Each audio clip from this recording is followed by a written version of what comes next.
আসসালামু আলাইকুম। আমি জান্নাতুল ফেরদৌস সুমি চলে এসেছি নতুন একটি ব্লগ নিয়ে হাঁসের মাংসর রেসিপি। এর আগে বাড়ি থেকে হাঁস আনছিল, আমরা খেতে পারিনি, আমাদের ভাগে অল্প অল্প পাইছিলাম। তো এবার বাসার জন্য ওইদিন মার সাথে বের হয়ে হাঁস নিয়ে আসছি। তো আজকে আমার একটা স্পেশাল ডে, মা বললো আজকেই রান্না করে খাওয়াবে। তো এখানে আমার ভাইয়ের জন্য গরুর মাংস আর আমাদের জন্য হাঁসের মাংস।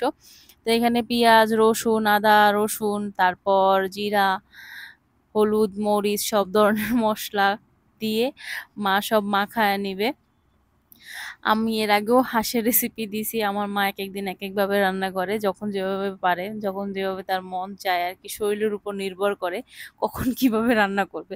তো আমার মা যেভাবেই রান্না করে সেভাবেই মজা লাগে আমাদের কাছে। না সত্যি মায়ের হাতের রান্না অনেক মজা হয়। বিশেষ করে হাঁসের মাংস, গরুর মাংস, খাসির মাংস এগুলা খুব মজা করে খাই।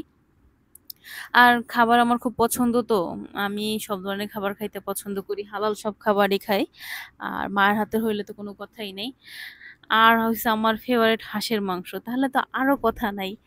হাঁসের মাংস হইলে আমাদের বাসায় আর আমার ভাই বাদে সবাই খুব খুশি। হাঁসের মাংস, খাসির মাংস। আমার ভাই খাসির মাংস খায় কিন্তু হাঁসের মাংস খায় না। হাঁসের মাংসতে ও ছোটবেলা থেকে একটা গন্ধ পায়। ওই গন্ধটাও নিতে পারে না। হাঁস রান্না হইলে ওইদিন ও বাসায় কোনো খাবারই খাইতে পারে না।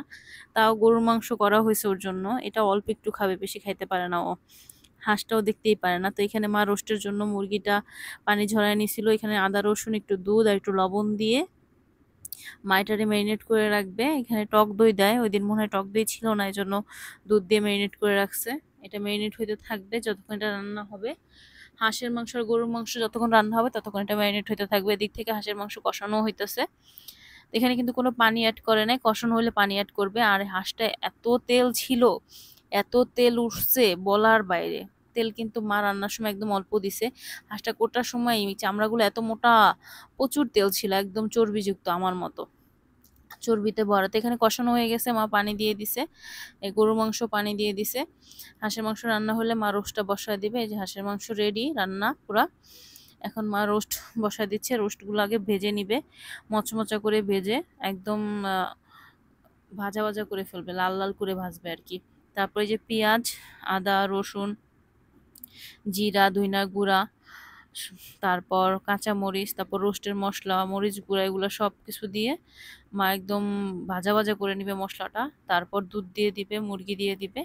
তারপর আমাদের রান্না রেডি হয়ে যাবে। আমাদের বাসায় সবাই ঝাল রোস্ট পছন্দ করে, জন্য মা সবার জন্য ঝাল রোস্ট রান্না করে। আমাদের বাসায় কেউ মিষ্টি রোস্টটা পছন্দ করে না। আমাদের দেশের বাড়িতে গেলে সবসময় দেখি সবাই মিষ্টি রোস্ট খায়, কিন্তু আমাদের বাসায় সবসময় ঝাল রোস্ট হয়। আর জানি না কার বাসায় কিরকম হয়, আমাদের বাসায় ঝাল রোস্ট। এই যে রেডি সালাদ, পোলাও, হাঁসের মাংস, তারপর মুরগির রোস্ট, আর এই যে গরুর মাংস। আজকের ভিডিও এই পর্যন্তই। সবাই ভালো থাকবেন, সুস্থ থাকবেন আর আমার জন্য দোয়া করবেন।